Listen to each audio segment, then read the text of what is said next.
But unemployment is also another indicator.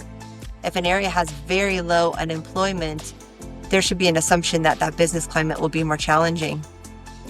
Or if they have a big college presence and the college students are, your kind of target staff, then that would be an easier business climate to achieve on labor. That is so good. That is so good. I just feel like people don't look at this because they're so focused on the dollars coming in.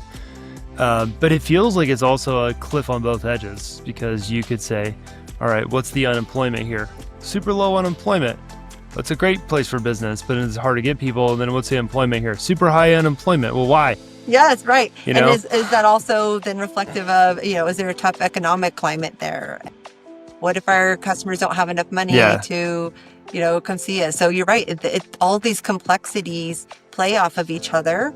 And that's where paralysis of analysis comes in, is people start measuring the 10 things, but without a model to then digest that data in an actionable way, because you can start spiraling about so many of these.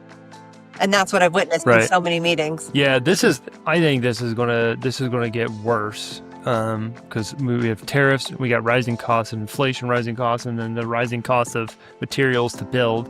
And I was actually talking at an ICSC conference with, I think is the director of real estate for Kava. I might be wrong about that, but he was saying, like, man, getting people to work is actually the hardest thing. And what I heard him say was, there are some locations where I know I'm not going to be able to get high school labor. 100%.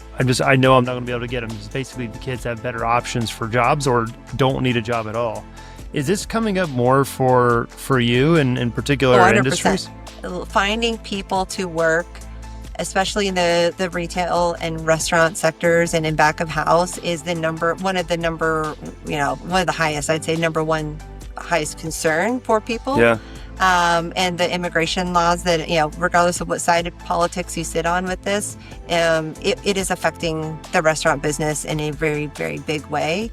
A lot of people are counting on that population as staff, and all in the legal way, right? Those people who are legally allowed to work in the U.S. who are becoming less and less available, or maybe scared to come to work, or these are real things that the industry is seeing.